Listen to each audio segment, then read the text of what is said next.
Is your boss paying you enough money? Do you feel financially secure? Are you happy? A lot of those people are not doing well. So the people that are able to do well are the ones who are able to unlock and break out of the matrix. And so for those of you who've been able to do that, I congratulate you for that because happiness is out there for you, but you got to know how to go get it. You're guaranteed those three inalienable rights: life, liberty, and the pursuit of happiness.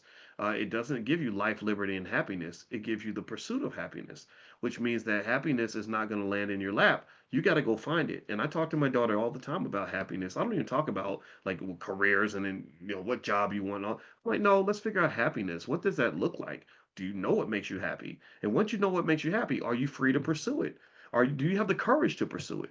A lot of people don't know what makes them happy. They don't have the freedom to pursue it, and they don't have the courage to pursue it. So if you can have the knowledge, the freedom, and the courage, then you will win in life. And that's the goal. The money is just a tool to get there, but that's the goal, right? So anyway, long story short, getting back to investing, let's talk about style. Y'all don't come here to hear me give a happiness lecture, but I think happiness is important. But then again, you're talking to somebody who I had some depression in high school, so I became obsessed with understanding happiness and everything else. So I'm really into that. I'm obsessed with time and happiness. I think those are the two things that have always been really interesting to me, and I because I think that those are things that really can help you to get what you want out of life. Okay, all right. So anyway, moving on. Last couple things. Some of you are asking for stocks that I like. I think right now with this market kind of being a little bit flimsy, I mentioned earlier Microsoft.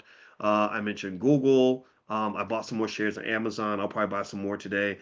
Johnson and Johnson and Coca-Cola. Those stocks will put you to sleep, but they're not going to steal your money. So, so these, so Johnson and I hate Johnson and Johnson a little bit because it's like you look at the chart, there's nothing exciting there. But that's the thing. Sometimes when everything's chaotic, sometimes you don't want excitement. Sometimes you want a nice, boring portfolio.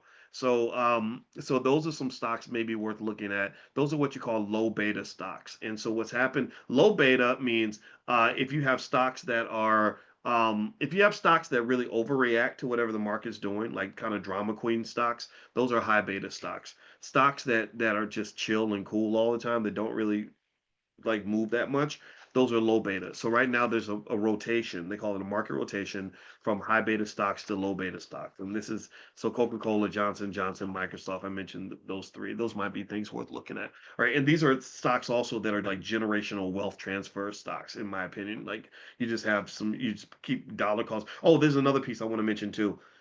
The the big thing about a crash is that to keep in mind is dollar cost averaging. Dollar cost averaging again goes back to when I was telling you before, when the market's acting crazy, you don't have to be crazy with it. You can be consistent when the market's crazy. And consistency means something like dollar cost averaging, where if you say, look, I'm gonna buy $100 worth of this stock every month, you just keep doing it consistently no matter what. $1,000 worth, $100 a week, whatever you can afford, remaining consistent over and over and over again is what allows you to sort of weather some of these storms. That was how I was able to turn that cannabis investment into a profitable one. Was I just stuck to my original thesis. I said this is why I want to invest in cannabis because I think it's going to do this, this, and this, and they're going to legalize it and all that. And so even as the price kept dropping, I just kept buying more and more.